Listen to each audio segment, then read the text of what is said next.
En este vídeo vamos a ver las partidas fundamentales o los elementos que componen el balance de situación, que decíamos que es el documento que recoge la situación de una empresa en un momento determinado, obtenido a través de la propia contabilidad. Como veis, el balance de situación, en este esquema sencillito, está compuesto por dos partes. La parte izquierda, que es el activo, que se compone de aquellos bienes y derechos que tiene la empresa, es la parte positiva, lo que tengo, y por otro lado la parte derecha, que es el patrimonio neto y pasivo, que es lo que debo, ya sea a los dueños de la empresa, que en su momento pusieron su dinero y esperan recuperarlo, o a las personas a quienes he comprado y aún no he pagado. Es, por así decirlo, la parte negativa.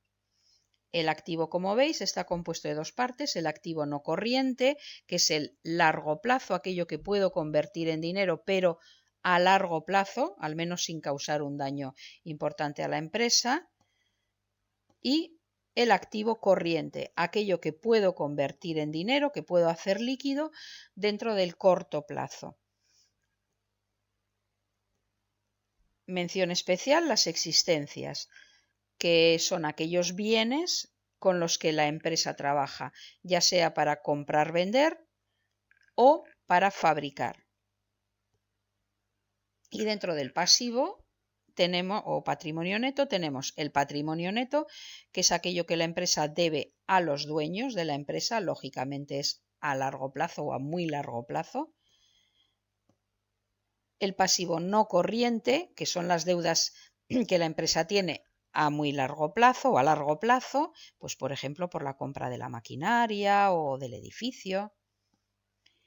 Y el pasivo corriente, que son las deudas que la empresa va a tener que pagar dentro del corto plazo, pues por ejemplo por los productos con los que comercia. Aquí en este esquema un poquito más completo del balance de situación podemos ver algunos de los elementos que están dentro de esas partidas o de esos apartados del balance de situación. Por ejemplo, dentro del activo no corriente, que decíamos que eran los bienes y derechos que no podían convertirse en dinero más que a largo plazo, por ejemplo, tenemos la maquinaria, elementos de transporte, equipos para procesos de información. Eso sería lo que solemos denominar inmovilizado. Por otro lado, dentro del activo corriente tenemos, por ejemplo, las existencias, que son aquellos bienes con los que la empresa trabaja para comprar y vender o para fabricar. El realizable, que son las deudas que va a poder hacer efectivas a corto plazo, que son esas deudas que tienen los clientes por aquello que les hemos vendido y aún no nos han pagado. O el propio disponible, que es el dinero ya en efectivo, bien sea en la propia empresa, que es la caja, o en el banco. Dentro del pasivo patrimonio neto decíamos que teníamos aquello que es a largo plazo, que es el patrimonio neto, lo que le debemos a los dueños o a los socios de la empresa que en su momento pusieron y que deberán recuperar, pero lógicamente a largo plazo o muy largo plazo. Y lo que aparece ahí como reservas legales, que son los beneficios que la empresa ha ido obteniendo y que aún pues no ha repartido entre los socios. Y el pasivo no corriente, que son aquellas deudas que tendremos que pagar a largo plazo. Por ejemplo, las deudas a largo plazo con entidades de crédito, por ejemplo, un préstamo que nos ha concedido nuestro banco, o las deudas que tenemos para los proveedores de inmovilizado, por ejemplo, por la compra de maquinaria.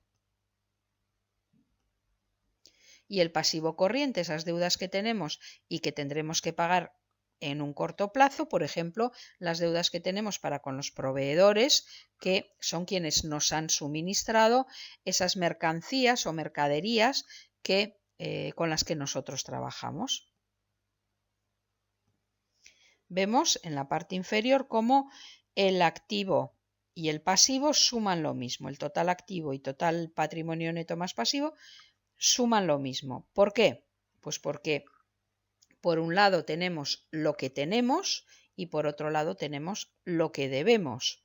Si dentro de lo que debemos tenemos esas reservas o los beneficios que no hemos repartido entre los dueños, lógicamente la suma será la misma.